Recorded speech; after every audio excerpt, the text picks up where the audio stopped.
कहानी नीरू की है। पंजाब की नीरू की शादी दिल्ली के राहुल से होती है।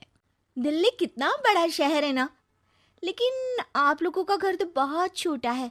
हमारे पंजाब में तो ये बड़े बड़े घर होते हैं कि मजा ही आ जाता है। कोई बात नहीं नीरू, मैं भी तुम्हारे लिए बहुत बड़ा मकान बनाऊंगा बहुत जल्दी।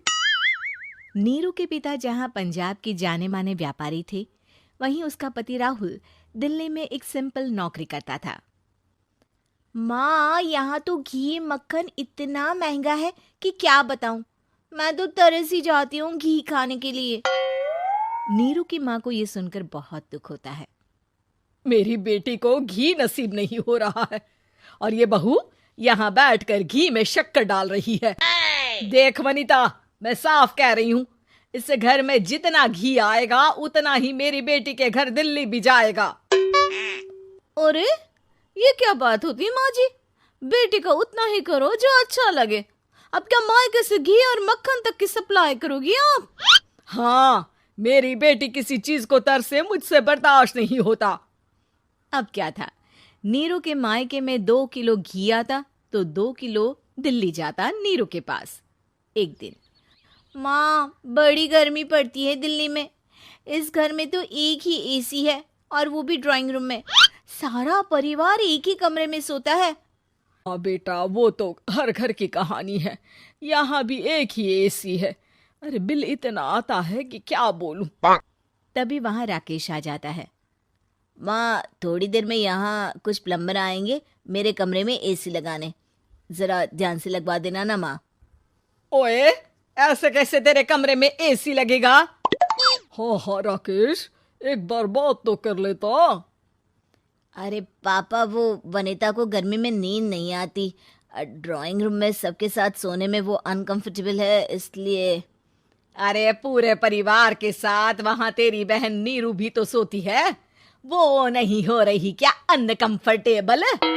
समझ रहा है ना? अगर एसी लगेगा तो एक दिल्ली में तेरी बहन के कमरे में भी लगेगा, तभी तू लगा सकेगा। राकेश वनिता को सारी बात बताता है।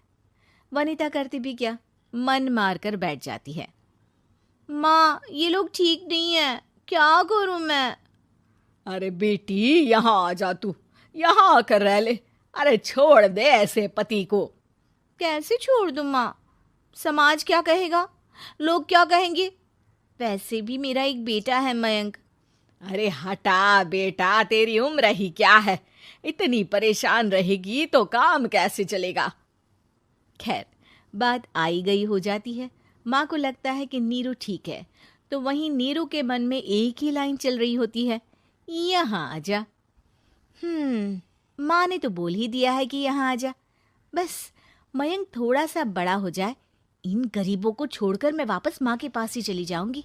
वो इसी सोच में बाजार में चल रही थी कि मैम, आपका दुपट्टा जमीन को छू रहा है। नीरू जैसे ही उस लड़के की तरफ देखती है, देखती ही रह जाती है। हाय रे, कितना सुंदर लड़का है ये। अब क्या हुआ? मैंने कहा आपका दुपट्टा। तो खुद ही उठाकर दे दो ना। लड़का समझ जाता है कि नीरू उस पर फिदा हो चुकी है। वो उससे उसका नंबर लेकर चला जाता है। अब क्या था, नीरू और रोहित में लगातार बातें होने लगती है। मैं हरियाणा का रहने वाला हूँ, यहाँ एक बड़ी कंपनी का मैनेजर हूँ। अच्छा, और कितने बच्चे हैं तुम्हारे? बच्चे? अरे मेरी तो शादी भी नहीं हुई है। तुम बताओ, शादी करोगी? नीरू शर्मा जाती है। अब लेकिन मैं तो पहले से ही शादीशुदा हूँ। मुझे फर्क नहीं पड़ता, बस तुम शादी कर लो, भाग चलते हैं। बहुत पैसे वाला हूं मैं, हमेशा खुश रखूंगा तुम्हें। नीरू रोहित से मिलकर सारा प्लान बना लेती है और फिर एक दिन घर से भाग जाती है। दोनों शादी कर लेते हैं।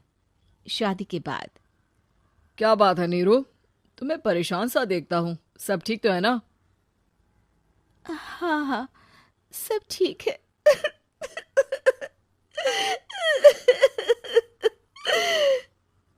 ये कहते कहते ही वो रोने लगती है। अरे क्या हो गया, रो क्यों रही हो? मैंने तुमसे एक बात छुपाई है और वही बात अब मुझे परेशान कर रही है। रोहित, मेरा एक बेटा भी है, उसका नाम मयंक है। क्या बात कर रही हो? ये तुमने मुझे पहले क्यों नहीं बताया? देखो नीरू, मेरी माँ को मैंने ये नहीं बताया है कि तुम शादीशुदा हो। बच्चा मैं मैनेज नहीं कर पाऊंगा। नीरू को समझ में नहीं आता कि वो क्या करे। तुम उस बच्चे को अपनी माँ को क्यों नहीं दे देती? नीरू चुपके से माँ को फोन करती है। माँ, क्या मयंक को तुम रख सकती हो? बेटा, मैं राकेश के साथ बात करती हूँ। आखिर घर का बेटा वही है, जो वो बोलेगा। वैसे भी बेटा, तूने जो किया है ना, उसके बाद से पूरा घर तेरी बुराई कर रहा है। मैं भी अब किसी से तेरे लिए लड़ नहीं सकती। राकेश बेटा, नीरू ने तो जो किया बहुत ही बुरा किया, लेकिन मैं सोच रही थी कि क्यों ना मयंक को हम यहाँ ले आए। तभी वनीता बोल पड़ती है। वाह जी, ऐसे कैसे यहाँ ले आए? यहाँ क्या भंडारा भरा है? और जिस बच्चे की माँ ने नहीं सोचा, उसके लिए हम क्यों सोचे? नीरू को एक बार तो अपने बच्चे के बारे में सोचना चाहिए था ना।